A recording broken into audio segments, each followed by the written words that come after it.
കൂട്ടുകാരെ, എൻ്റെ പുതിയൊരു വീഡിയോയിലേക്ക് എല്ലാവർക്കും സ്വാഗതം. ഞാൻ ഇന്നൊരു കുക്കിംഗ് വീഡിയോ ആയിട്ടാണ് വന്നിരിക്കുന്നത്.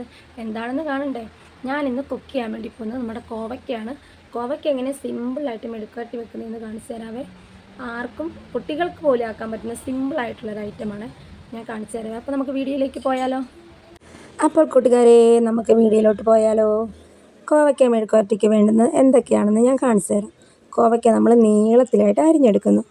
അതിൻ്റെ കൂടെ സവോള, കറിവേപ്പില, 3 അല്ലി വെളുത്തുള്ളി ചതച്ചത് നമ്മളിങ്ങ് എടുത്തിട്ടുണ്ട്. അങ്ങനെ ഇത്രയും സാധനങ്ങൾ നമ്മൾ എടുത്തിട്ടുണ്ട്. പച്ചമുളക് വേണമെങ്കിൽ എടുക്കാം. ആർക്കും സിമ്പിളായിട്ട് ആക്കിയെടുക്കാൻ പറ്റുന്ന മെഴുക്കുവരട്ടിയാണിത്. കുഞ്ഞു കുട്ടികൾക്ക് വരെ, ഹോസ്റ്റലിലൊക്കെ താമസിക്കുന്നവർക്ക് എളുപ്പമായിട്ട് ആക്കിയെടുക്കാൻ പറ്റുന്നതാണിത്. ഇതിൻ്റെ കൂടെ നമുക്ക് കുറച്ച് മുളക് പൊടി ഇട്ട് കൊടുക്കാവേ. കുറച്ചിട്ട് കൊടുത്താൽ മതി, എരിവനുസരിച്ച് നമുക്ക് ഇട്ട് കൊടുക്കാവേ. അങ്ങനെ നമ്മൾ മുളക് പൊടി ഇട്ട് കൊടുത്തിട്ടുണ്ട്. അതിൻ്റെ കൂടെ കുറച്ച് ഉപ്പും കൂടി ഇട്ട് കൊടുക്കാം. നമുക്ക് ഉപ്പും കൂടി നമ്മളിട്ട് കൊടുത്തിട്ടുണ്ട്. എന്നിട്ട് ഇത്രയും സാധനം, സവോളയും കറിവേപ്പിലയും വെളുത്തുള്ളിയും പിന്നെ നമ്മൾ ഈ ഇട്ട് വെച്ചിരിക്കുന്ന മുളക് പൊടിയും ഉപ്പും എല്ലാം കൂടി ചേർത്ത് നമുക്ക് നന്നായിട്ടൊന്ന് മിക്സാക്കി എടുത്താലോ. ഇത്രയും സാധനങ്ങളെല്ലാം കൂടി ഓക്കെ. അപ്പോൾ നമുക്ക് മിക്സ് ചെയ്തെടുക്കാം. നല്ല വൃത്തി മിക്സ് ചെയ്തെടുക്കണേ. ഇതിൻ്റെ ടേസ്റ്റ് തന്നെ ഇതിൻ്റെ മിക്സാക്കി എടുക്കുന്നതിലാണ് ഇതിൻ്റെ ടേസ്റ്റ് വരുന്നത്. അപ്പോൾ നല്ലോണമൊക്കെ നമുക്ക് മിക്സ് ചെയ്തെടുക്കാവേ.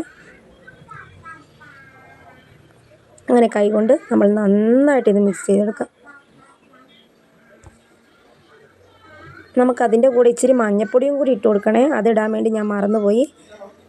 അങ്ങനെ കുറച്ച് മഞ്ഞൾപ്പൊടിയും കൂടി ഇട്ട് കൊടുത്ത് നന്നായിട്ട് നമുക്ക് മിക്സ് ചെയ്തെടുക്കാം. ഇത് നന്നായിട്ട് നല്ല മിക്സാക്കി എടുക്കുന്നതിലാണ് ഇതിൻ്റെ ടേസ്റ്റ്. നന്നായിട്ട് മിക്സാക്കി എടുക്കാം. നല്ലോണം മിക്സാക്കി എടുത്ത ശേഷം ഇതിൽ നിന്ന് തന്നെ കുറേ വെള്ളം ഇറങ്ങും.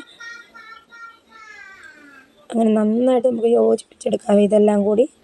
അങ്ങനെ നന്നായിട്ട് ഞാൻ മിക്സാക്കി എടുത്തിട്ടുണ്ട് കോവയ്ക്ക. കണ്ടില്ലേ, ഇതിനകത്ത് വെള്ളമൊക്കെ കണ്ടില്ലേ, വെള്ളമൊക്കെ ഇറങ്ങിയിട്ടുണ്ട്, കണ്ടോ?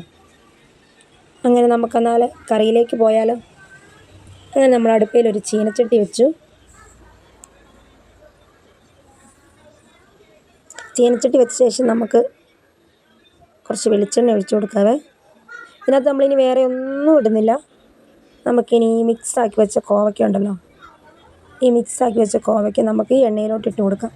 വേറെ ഒന്നും ഇതിനകത്ത് ഇട്ട് കൊടുക്കുന്നില്ല. ഈ എണ്ണയിലോട്ട് നമുക്ക് ഈ കോവയ്ക്ക ഇട്ട് കൊടുക്കാം. വെള്ളം ഒന്നും ഒഴിക്കരുത് കേട്ടോ ആരും.